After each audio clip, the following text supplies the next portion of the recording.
তো হ্যালো বন্ধুরা, good morning সবাইকে। আজকে খুবই একটা স্পেশাল দিন আমার জন্য, তোমরা বুঝতেই পারছো আজকে আমার জন্মদিন। তো সেই জন্য আজকে মন্দিরে এসেছি, মা আসতে পারেনি, আমি একাই এসেছি। মাকে কাজ ছিল, এই জন্য আমি চলে আসলাম। তো চলো মাকে দর্শন করে।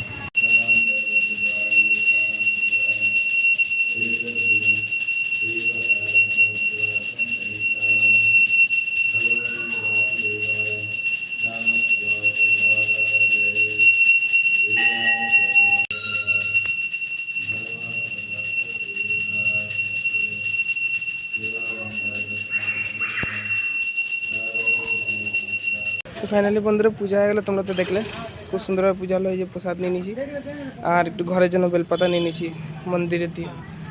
তো যাচ্ছি এখন ঘরে গিয়েও আবার পূজা পাঠ করতে হবে। আর মা ঘরে আছে, চলো ঘরে যাই। খুব সুন্দরভাবে পূজা হলো, মাকে খুব সুন্দরভাবে দর্শন হলো। তো এখন ঘরের দিকে যাব, ঘরে গিয়ে কথা হবে বন্ধুরা। ঠিক আছে, টাটা।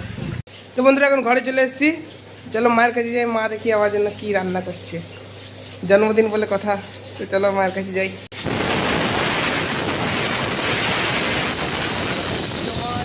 পেটে একটা ছেলে এসেছিল, যেটার নাম হচ্ছে বিশ্বজিৎ রয়। ভাত তো কুড়িয়ে নিয়ে এসছি। হ্যাঁ না, ওর জন্য আমাকে অনেক সময় লাগতো আমার মা কোথায় আছে। তাই না? হ্যাঁ তুই বুঝতে পেরেছিস তো? হ্যাঁ। কি বানাচ্ছে এখানে তুমি? এই পটল ভাজি, পটল একটা ভাজা? ছেলে আছে, ছেলেটাকে দিতে হবে আজকে। তো বন্ধুরা, আজকে তো বাবুর জন্মদিন, তো আমাদের তো এখন নিরামিষ। কী দেবো? এই 5 রকমের ভাজা টাজা দিয়ে বললাম ফ্রাইড রাইস বানিয়ে দিই, নিরামিষ। বলছে না, হবে না, খাবে না। শ্রাবণ মাসের পর খাবো কি বন্ধুরা, শ্রাবণ মাসের পর খেলে হবে। 5 রকমের ভাজা একটু ভেজে দিই। ডাল হয়ে গেছে, মুগের ডাল করেছি, কাঁচা মুগের ডাল লাউ দিয়ে হয়ে গেছে। এখানে মোচা সিদ্ধ বসিয়েছি। তো নাস্তা কি বানিয়েছো আজকে সেটা তো দেখাও। দেখাবো, দেবো তো। তো দেখাও দেখি। আচ্ছা দাঁড়া। তোমার নাস্তা কি বানিয়েছো দেখি। এই যে ঘুগনি, পরোটা, আর এই যে একটা মিষ্টি আছে, আম আছে। বাবারি। হবে না বাবা?